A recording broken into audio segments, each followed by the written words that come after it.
मेरे प्यारे बच्चों, पिछले वीडियो में हमने लॉस पर आधारित उन प्रश्नों को किया जो कि प्रतियोगी परीक्षाओं में आते हैं। प्यारे बच्चों, अब हम लोग आज मॉस पर आधारित उन प्रश्नों को करेंगे जो आपके राष्ट्रीय आयोग्यता आधारित छात्रवृत्ति परीक्षा, नवोदय विद्यालय प्रवेश परीक्षा, सैनिक स्कूल प्रवेश परीक्षा, टेट, सीटेट, पेट, एसएससी, आरआरबी जो वनडे एग्ज़ाम्स हैं, सभी के लिए बहुत ही इम्पोर्टेंट होगा बच्चों। तो आइए हम लोग मौसम को दोबारा से समझते हैं और उन पर आधारित प्रश्नों को हल करते हैं। प्यारे बच्चों, महत्तम समापवर्तक HCF होता है, अर्थात हाईएस्ट कॉमन फैक्टर जो होता है वो मौसम कहलाता है। यानी दो या अधिक संख्याओं में जो फैक्टर्स होते हैं उसमें दोनों में सबसे बड़ी कॉमन फैक्टर जो होती है उसी को हम HCF कहते हैं, अर्थात बड़ी से बड़ी सार्वनिष्ठ अर्थात समान गुणनखंड ही क्या कहलाता है, HCF कहलाता है। और इसको हम लोग ग्रेटेस्ट कॉमन डिवाइज़र भी बोलते हैं बच्चों। ग्रेटेस्ट मतलब बड़े सा बड़ा, कॉमन डिवाइज़र मतलब समान भाजक, यानी दो या अधिक संख्याओं को बड़ी से बड़ी कौन सी ऐसी संख्या है जो दोनों को विभाजित कर देगी। तो जब भी बड़ी से बड़ी की बात आती है तो समझिए वो प्रश्न मौसा का होगा। जैसे 36 और 48 का मौसा निकालना है तो बच्चों 36 और 48 किससे किससे कटेगा? 1 से कटेगा, 2 से कटेगा, 3 से कट जाएगा बच्चों, 4 से भी कट जाएगा प्यारे बच्चों, 6 से कटेगा ये। इसी तरह से आप देखते जाएंगे तो 12 से भी ये दोनों कट जाएंगे। और कोई ऐसी संख्या है जिससे कटेंगे? आप पाते हैं कि और कोई संख्या ऐसी नहीं है जिससे 36 और 48 कटेगा। तो इस तरह से प्यारे बच्चों सबसे बड़ा सा बड़ा जो गुणनखंड होगा 36 और 48 का और कॉमन होगा वो क्या होगा? सबसे बड़ा गुणनखंड वो 12 ही होगा, अर्थात 12 ही दोनों का क्या हो गया? मौसा हो गया। और प्यारे बच्चों आपको तो मैं पिछले वीडियो में चार विधियां बताई है लौसा निकालने की और मौसा निकालने की। तो आइए हम उन पर प्रश्नों को करते हैं। प्यारे बच्चों, लौसा और मौसा में एक संबंध होता है जो दो संख्याओं के लिए होता है क्या? दो संख्याओं का लौसा और मौसा का गुणनफल उतना ही होता है जितना कि पहली संख्या और दूसरी संख्या का गुणनफल होता है। तो लौसा गुणे मौसा बराबर पहली संख्या गुणे दूसरी संख्या। कभी ना भूलें बच्चों, इस पर प्रश्न आते हैं कंपटीशन में। जैसे प्रश्न 1 है, दो संख्याओं का लौसा 72 है तथा मौसा 12 है। यदि पहली संख्या 36 है तो दूसरी संख्या ज्ञात कीजिए। तो प्यारे बच्चों अब हम इस प्रश्न को करते हैं। पहले देखते हैं लौसा और मौसा के संबंध से ये कैसे हल हो जाता है। तो प्यारे बच्चों आप देख रहे हैं कि लौसा गुणे मौसा बराबर पहली संख्या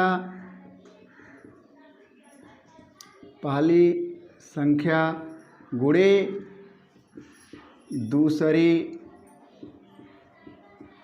संख्या। तो प्यारे बच्चों इस तरह से अगर लसा का मान हम रख देते हैं 72 और मौसा का मान लिख देते हैं 12, पहली संख्या हमारी हो गई 36, तो दूसरी संख्या क्या है जो कि पता नहीं है उसे हम पता करें। तो यहाँ पर बच्चों यहाँ देख रहे हैं कि दूसरी संख्या निकालेंगे, यहाँ 36 से गुणा है। यदि इसको हम इधर ट्रांसपोज करते हैं, पक्षांतर करते हैं तो यहाँ भाग हो जाएगा। अतः हम पाते हैं कि 72 गुणे 12 बटा 36 बराबर दूसरी संख्या। अब बच्चों इसे काटिए, 12 तियाँ हैं 36 हो जाएगा और 3 से आप 72 में भाग दीजिए तो कितना आ जाएगा प्यारे बच्चों? 3 दूना 6, एक हासिल बचेगा 12 हो जाएगा, 3 चौके 12। इसलिए दूसरी संख्या निकल के आ गई प्यारे बच्चों 24 आ गई। बच्चों दूसरा प्रश्न में है, वह बड़ी से बड़ी संख्या ज्ञात कीजिए जिससे 36, 90 और 108 पूर्तिया विभाज्य है। बच्चों बड़ी से बड़ी संख्या पुनः पूछी गई है जो दी गई संख्याओं को विभाजित करती है, अर्थात वो मौसा ही होगी। बड़ी से बड़ी संख्या जो दी गई संख्याओं को विभाजित करती है वो मौसा ही कहलाती है। अतः जो दूसरा प्रश्न है प्यारे बच्चों, वह बड़ी से बड़ी संख्या, वह बड़ी से बड़ी संख्या, प्यारे बच्चों वहाँ बड़ी से बड़ी संख्या बराबर हो जाएगी HCF किसका हो जाएगा, 36 का, 90 का और 108 का। बड़ी से बड़ी संख्या जो तीनों को विभाजित करती है। अब बच्चों हम लोगों को इसका HCF निकालना है। HCF निकालने की आपको मैंने चार विधियां बताई है। आइए हम यहाँ आपको शॉर्टकट विधि से हल करके देखते हैं। आपको बताया गया है बच्चों 36, 90 और 108 अगर है, इसमें जो है हाईएस्ट कॉमन फैक्टर देखना है, यानी सभी में कॉमन क्या मिल जाएगा उसको देखना है। ये शॉर्टकट विधि से मैं बता रहा हूँ। प्यारे बच्चों ये सोचिए ये सारी संख्याएं किससे कट जाएंगी तो आपको क्या मिलेगा। देखिए आप देखिए किससे ये सारी संख्याएं कट रही हैं। अगर 18 से कटे तो क्या कटेगा, 18 दूना 36, 18 55 90, 18 6 का 108, यानी 18 से सारी संख्याएं कट रही हैं तो 18 दूना 36 हो गया, 18 5 90 हो गया, 18 6 का 108 हो गया। आप बच्चों इसको 2 से काट करके फिर ऐसे 2 से काट करके इस तरह से भी आगे बढ़ सकते हैं जैसे कि लॉसों में करते हैं। लेकिन आप सीधे अगर आपको 18 से दिखाई पड़ रहा संख्याएं कट रही हैं तो 18 को बाहर लेंगे, अंदर भाग कर देंगे। अब यहाँ पर जो संख्याएं दिख रही हैं इसमें कोई भी कॉमन नहीं है, इसलिए सबसे ज़्यादा जो कॉमन फैक्टर मिला वो 18 ही मिला। सबसे बड़ा जो कॉमन फैक्टर मिला वो 18 मिल गया, इसलिए इसका HCF क्या हो जाएगा प्यारे बच्चों, 18 ही हो जाएगा। इस तरह से ये जो है दी गई संख्याएं 18 से पूर्णतया विभाजित हो जाएगी। यही बड़ी से बड़ी वो संख्या होगी जिससे ये सारी विभाजित हो जाएंगी। तो प्यारे बच्चों मैं इसे शॉर्टकट विधि से कर दिया। अब हम आगे बढ़ते हैं प्यारे बच्चों प्रश्न 3 की तरफ। इससे आप स्क्रीनशॉट ले लें और ये रहा शॉर्टकट विधि और इसके अलावा भाग विधि आपके पास है, गुणनखंड विधि भी आपके पास है। तो आगे हम बढ़ते हैं प्रश्न 3 की तरफ प्यारे बच्चों। प्रश्न 3 कह रहा है वहाँ बड़ी से बड़ी संख्या ज्ञात कीजिए जिससे 38, 63 और 100 को भाग देने पर शेषफल क्रमशः 2, 3 और 4 आता है। अर्थात उस संख्या से भाग देने पर यहाँ शेषफल 2 मिलेगा, 63 में शेषफल 3 और 100 में शेषफल 4 आएगा। तो संख्या क्या होगी प्यारे बच्चों। चूँकि शेषफल है इसलिए पहले ही इसमें से घटा करके HCF निकालेंगे। तो वहाँ बड़ी से बड़ी संख्या तीसरे प्रश्न के लिए जो होगी वहाँ बड़ी से बड़ी संख्या बराबर HCF हो जाएगी किसकी, 38 में से आप शेषफल को माइनस कर दिए, 63 में से आप शेषफल को माइनस कर दिए और 100 में से भी शेषफल को माइनस कर दिए। तो हमारा जो है प्रश्न बनता है कि HCF हो जाएगा 36 का, 60 का और 96 का हो जाएगा। तो प्यारे बच्चों इसका हम क्या निकालेंगे, HCF निकालेंगे। यदि आपको मैं भाग विधि बताना चाहूँ तो आइए भाग विधि ही बता देते हैं। भाग विधि में क्या हो जाएगा प्यारे बच्चों, हम बड़ी संख्या जो हमारी 96 है उसमें हम पहले 60 से भाग दे देते हैं प्यारे बच्चों। कितनी बार जाएगा, 1 बार जाएगा। तो आप यहाँ 60 लिखते हैं, फिर इसे घटा देते हैं प्यारे बच्चों। तो यहाँ 6 आ जाता है और यहाँ 3 आ जाता है। क्या आ जाता है प्यारे बच्चों, यहाँ 6 आ जाता है, यहाँ पे 3 आ जाता है। अब इसका 60 का यहाँ भाग नहीं जा रहा है प्यारे बच्चों। अब क्या करते हैं बच्चों, 60 को फिर से यहाँ लाते हैं प्यारे बच्चों, 36 से भाग देते हैं तो फिर 1 बार जाता है प्यारे बच्चों। फिर घटाते हैं आप तो यहाँ 10 में से 6 गया 4, 5 में से 3 जाएगा तो 2 आ जाएगा प्यारे बच्चों। अब 36 से भाग नहीं जाता है प्यारे बच्चों, पुनः इस 36 को यहाँ आगे ले जाते हैं तो यहाँ लिख देते हैं 36 और भाग देते हैं 24 का तो 1 बार जाता है प्यारे बच्चों। तो 24 एकम 24 यहाँ करके आप इसे घटाते हैं तो 16 में से 4 गया 2, 3 में से 2 गया 1 हो जाता है प्यारे बच्चों। अभी भी देख रहे हैं शेषफल शून्य नहीं है। अब क्या करते हैं प्यारे बच्चों, 24 में आगे हम बढ़ा देते हैं यहाँ पर बच्चों। अब हम 12 से भाग देते हैं किसमें, 24 में भाग देते हैं प्यारे बच्चों। ये जो हमारा शेषफल आया हुआ है, ये शेषफल जो आया हुआ है पुनः हम इसको भाग देते हैं शेषफल से। तो 12 दूना क्या हो जाएगा बच्चों, 24 हो जाएगा। इसलिए यहाँ पर शेषफल 0 हो गया। तो अभी हम 2 संख्याओं पे काम किए थे, अब हम लास्ट वाली जो संख्या बची है इस पर काम करेंगे। जो हमारी लास्ट वाली भाजक है जिससे हम भाग दिए हैं, इससे पुनः जो बची संख्या है उसमें हम भाग करते हैं प्यारे बच्चों। तो अब हम क्या करने वाले हैं, 36 में भाग देने वाले हैं। 36 में हम किससे भाग देने वाले हैं, 12 से। 12 तियाँ क्या हो जाएगा, 36 हो जाएगा, और घटाएंगे तो शेषफल शून्य आ जाएगा। तो प्यारे बच्चों जब शेषफल शून्य हो जाता है लास्ट में, अंतिम जो भाजक होता है वही क्या होता है, HCF होता है प्यारे बच्चों। तो HCF यहाँ क्या हो गया, 12 हो गया बच्चों, और यही संख्या ऐसी है जिससे हम भाग देंगे तो 38, 63 और 100 में भाग देंगे तो क्रमशः शेषफल 2, 3 और 4 मिलेगा प्यारे बच्चों। प्यारे बच्चों ये मैंने भाग विधि से किया, यदि हमारी शॉर्टकट विधि आप अप्लाई करते हैं तो वो क्या हो जाएगा, फटाफट उसको हम 2 से 3 सेकंड में कर सकते हैं। जैसे यहाँ 36 लिख लिया प्लस 60 लिख लिया प्लस 96 लिख लिया, इसको जोड़ेंगे नहीं बच्चों, आप कॉमा भी लगा सकते हैं। जैसे आप गुणनखंड करते हैं वैसे सोचिए ये सारी संख्याएं किससे कटेंगी, बस ये सोचना है। आप इसे देखेंगे 4 से कट सकती है, 2 से कट सकती है, 3 से कट सकती है, काटिए उसे कॉमन लीजिए। अगर आप 4 कॉमन लेते हैं, 4 9 36 प्लस यहाँ पर 15 चौको 60 प्लस यहाँ पर 4 दूना 8 4 चौको 16 हो जाएगा। प्यारे बच्चों मैं 4 कॉमन ले लिया, समझ लीजिए 4 से भाग दिया सभी को। यही शर्त है HCF में, सभी को भाग देना है, सभी नंबर से कॉमन होना चाहिए। अब ये सभी नंबर में से क्या कॉमन ले सकते हैं, देखिए 3 से कट जाएगा, ये 3 से कट जाएगा, ये भी 3 से कट जाएगा, तो 3 को बाहर कर लीजिए और सभी को अंदर भाग कर दीजिए। तो हो जाएगा 4 गुणे 3, 3 त्रिका 9 प्लस 3 5 6 15 प्लस 3 8 24 बराबर हो जाएगा 12 गुणे 3 धन 5 धन 8। प्यारे बच्चों जो कोष्टक के अंदर है, अब इसमें कोई भी संख्या ऐसी नहीं है जो एक जिसमें से हम कुछ कॉमन ले सकें, या कोई भी गुणनखंड सभी को भाग नहीं दे सकते हैं। तो लास्ट में हमारा जो कॉमन मिलता है हाईएस्ट कॉमन फैक्टर, यही हाईएस्ट कॉमन फैक्टर है और यही हमारा HCF हो जाता है। तो ये विधि बहुत जल्दी काम करती है, इससे भी आप काम ले सकते हैं, भाग विधि से काम ले सकते हैं, गुणनखंड विधि से काम ले सकते हैं। इस तरह से ये 3 प्रश्नों का हल कंप्लीट होता है प्यारे बच्चों। अब हम मिलते हैं दूसरे प्रश्न में। प्यारे बच्चों हम लोग दूसरे प्रश्न को देखते हैं जो मौसम पर आधारित है और हमारे डेली लाइफ से संबंधित है और कंपटीशन के लिए बहुत इम्पोर्टेंट है। प्यारे बच्चों ये देखिए, एक आयताकार फर्श की लंबाई 18 मीटर और 72 सेंटीमीटर है और चौड़ाई 13 मीटर 20 सेंटीमीटर है।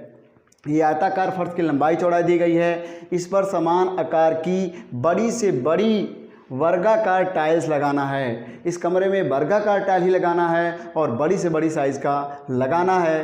तो कितनी टाइल्स की आवश्यकता पड़ेगी, तो प्यारे बच्चों कितनी टाइल की आवश्यकता पड़ेगी, इसके लिए सबसे पहले हम उस वर्गाकार टाइल की साइज़ पता करेंगे कि किस साइज़ की बड़ी से बड़ी वर्गाकार टाइल्स की आवश्यकता पड़ेगी। तो प्यारे बच्चों इसमें होगा क्या, लंबाई जो है, लंबाई आप देख रहे हैं अगर सेंटीमीटर में बदलते हैं तो 1872 सेमी हो जाएगा। प्यारे बच्चों चौड़ाई क्या है बच्चों, जो चौड़ाई है प्यारे बच्चों वो है 1320 सेमी है बच्चों। पूर्णतया सेमी में कर लिया है। अब वर्गाकार जो टाइल होगा वो दोनों को विभाजित कर रहा होगा वर्गाकार की जो साइज होगी। तो हम वर्गाकार टाइल्स की साइज पता करने के लिए दोनों का HCF निकालेंगे। अब लिखेंगे वर्गाकार टाइल्स की बड़ी से बड़ी, हम यहाँ पर बड़ी से बड़ी की बात कर रहे हैं। बड़ी से बड़ी संख्या निकालना हो जो विभाजित करती दी गई संख्याओं को तो मौसा निकालते हैं। तो बड़ी से बड़ी वर्गाकार टाइल की साइज़ या भुजा आप कह सकते हैं बच्चों, वो क्या होगी, वो HCF हो जाएगी किसका, 1872 और 1320 का क्या हो जाएगा बच्चों, HCF हो जाएगा। तो प्यारे बच्चों आपको भाग विधि भी है, गुणनखंड विधि भी है, एक मैं शॉर्टकट विधि भी बताया है, उससे तो आपका 2 से 3 सेकंड में निकल जाता है। तो आइए हम शॉर्टकट विधि से करके दिखा देते हैं कि इनका HCF कैसे निकालेंगे। प्यारे बच्चों शॉर्टकट के लिए हमने क्या किया था, आपको हाईएस्ट कॉमन फैक्टर लेने की कोशिश की थी, इसमें से कॉमन लेने की कोशिश की थी। 1872 लिख दीजिए और प्लस करके आप चाहें तो लिख दें 1320, लेकिन प्लस नहीं करेंगे, केवल भाग, इसमें से भाग देकर कॉमन लीजिए। ये संख्याएं दोनों 4 से विभाजित हैं तो लीजिए 4 से भाग दे दिया जाए। तो 4 से अगर भाग देते हैं अर्थात कॉमन लेते हैं तो यहाँ कितना आएगा, 4 चौक को 16, 27 हो जाएगा, 4 छेक 24, 3 27, 32 हो जाएगा, 4 8 32, प्लस इसको अगर 4 से भाग देते हैं, 4 3 12, 4 3 12 और 1 शून्य आ जाएगा। अब किससे भाग हो सकता है प्यारे बच्चों, ये संख्या देखिए 2 से कट सकती हैं, इजली दिखाई पड़ रही है, तो 2 से काटने की कोशिश करिए। तो यहाँ 4 गुणे 2 कर दीजिए, कॉमन ले लीजिए, 2 से दोनों को भाग दीजिए। जैसे गुणनखंड करते हैं तो इसको 2 से भाग देंगे, 2 दूना 4, 2 तियाँ 6, 2 चौके 8, इसको 2 एकम 2, 2 छिक्का 12, 2 पाँचे 10 हो गया। प्यारे बच्चों ये 8 हो गया है। अब देखा जाए कि ये किससे कटेगा, इसमें देखेंगे तो ये 3 से 3 2 5 4 9 हो गया, 6 1 7 और 5 12 हो गया। जब जोड़ने पर 3 का टेबल मिलता है तो ये 3 से कट जाएगा, तो 3 फिर से आप कॉमन ले लीजिए। 3 से इसे काटिए, 3 7 21 हो जाएगा, 2 बचेगा, 3 8 24 हो जाएगा। इसको 3 से काटेंगे, 3 5 15, 1 16 हो जाएगा और यहाँ पर बचेगा 1 तो 15 करके 3 5 15 हो जाएगा। अब प्यारे बच्चों देखिए ये 11 और 5 से ही कट सकता है और ये 11 5 से नहीं कटेगा, इसलिए अब इसमें से कोई कॉमन नहीं ले सकते हैं संख्या। तो जो बाहर आई हुई है हमारी 24, यही हमारी उभयनिष्ठ जो है गुणनखंड है, जो दोनों को विभाजित करता है, सबसे बड़ा है। तो यहाँ पर हमको मिल जाएगा 24 सेमी। तो बच्चों हमको क्या मिला, अभी वर्गाकार टाइल की एक भुजा मिल गई है। कभी कभी यही प्रश्न पूछेगा कि वो बड़ी से बड़ी जो टाइल की आवश्यकता पड़ेगी उसकी साइज यानी भुजा क्या होगी, तो इतना ही कर देंगे। अब संख्या, टाइल्स की संख्या जब निकालना होगा प्यारे बच्चों तो क्षेत्रफल की बात आती है कि जो कमरा है उसका क्षेत्रफल क्या है, लंबाई गुणे चौड़ाई, और वर्गाकार जो टाइल है उसका क्षेत्रफल क्या है, भुजा गुणे भुजा। तो हम दोनों के क्षेत्रफलों का भाग देंगे। तो कमरे का क्षेत्रफल 1872 गुणे 1320 हो जाएगा और जो टाइल होगी उसकी जो क्षेत्रफल होगी वो 24 गुणे 24 हो जाएगी। अब प्यारे बच्चों हम देखेंगे कि 24 से अगर भाग दिया जाए, भाग दीजिए। तो यहाँ आपने भाग दिया भी है, अगर इस विधि से किया है, देखिए यहाँ 24 से आप काट रहे हो तो पहली संख्या में कितना आया है प्यारे बच्चों, यहाँ पर 78 आया हुआ है। कितना आया है प्यारे बच्चों, 78 आया है, चूँकि 24 कॉमन हुआ है तो यहाँ एक 24 से भाग देंगे तो कितना आ जाएगा, 78 आ जाएगा।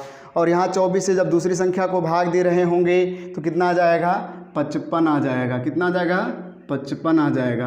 अब प्यारे बच्चों 28 में हम 55 का गुणा कर देंगे प्यारे बच्चों, 5 8 40, 4 आया, 5 7 35 और 4 35 4 39 हो गया। और दूसरे 5 का गुणा करेंगे तो वही संख्या आएगी, बस जगह में परिवर्तन कर दिया जाएगा और जोड़ दिया जाएगा। तो 9 3 12 के 2 हासिल आया 1, तो कितना आया बच्चों, 4290 टाइल की ज़रूरत पड़ेगी। 4290 टाइल्स की आवश्यकता पड़ेगी। तो ये प्रश्न कैसा लगा, इसी तरह से प्रश्न आते हैं बच्चों, कंपटीशन में भी आ जाते हैं। और आपके जो बोर्ड एग्ज़ाम है, क्लास 10th आप CBSE NCERT दे रहे हैं, यूपी बोर्ड दे रहे हैं, तो उसमें जो लेवल होगा प्रश्नों का तो इतना होगा। तो प्यारे बच्चों ध्यान से इसे देखेंगे, स्क्रीनशॉट लेंगे। शॉर्टकट विधि भी आपके सामने थी, इससे हमको भाग देने में भी क्या मिली, सहायता मिली। बच्चों आइए हम लोग 5वें प्रश्न को देखते हैं जो मौसम पर आधारित है और दैनिक जीवन से संबंधित है। प्यारे बच्चों हिंदी, अंग्रेजी और गणित के पुस्तकों की संख्या क्रमशः 336, 240 तथा 96 है। सभी पुस्तकों की साइज समान है, उनकी मोटाई और ऊंचाई समान है। तो समान विषय के अधिक से अधिक कितने पुस्तकों का बंडल बनाया जाए, मतलब गणित के साथ गणित का, हिंदी के साथ हिंदी का और अंग्रेजी के साथ अंग्रेजी के विषयों को कितने पुस्तकों को का बंडल बनाया जाए कि ऊंचाई समान हो, और इस प्रकार बने बंडलों की संख्या कितनी होगी। बच्चों जो ढेर लगाना है, जो स्टॉक लगाना है, उसमें बोला गया है कि अधिक से अधिक कितने पुस्तकें रखी जाएं कि ऊंचाई समान हो जाए। तो चूँकि हम समूह में बांटेंगे, इनके पुस्तकों को हम समूह में बांटने जा रहे हैं जो कि ऊंचाई समान हो, अर्थात वही बात हो गई कि बड़ी से बड़ी कौन सी संख्या होगी जो दी गई संख्याओं को विभाजित करेगी। तो यहाँ पर जब हम हल करेंगे इस प्रश्न को तो बच्चों क्या हो जाएगा, यहाँ पर पुस्तकों की संख्या प्रतिबंडल अधिक से अधिक पुस्तकों की संख्या, अधिक से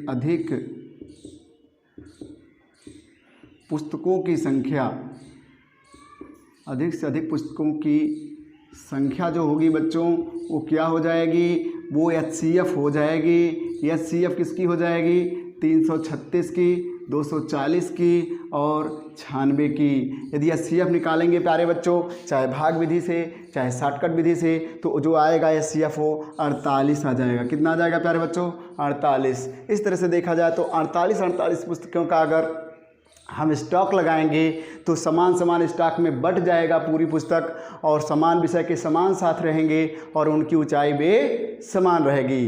तो अब यहाँ पर बंडलों की संख्या अगर निकालना हो, बंडलों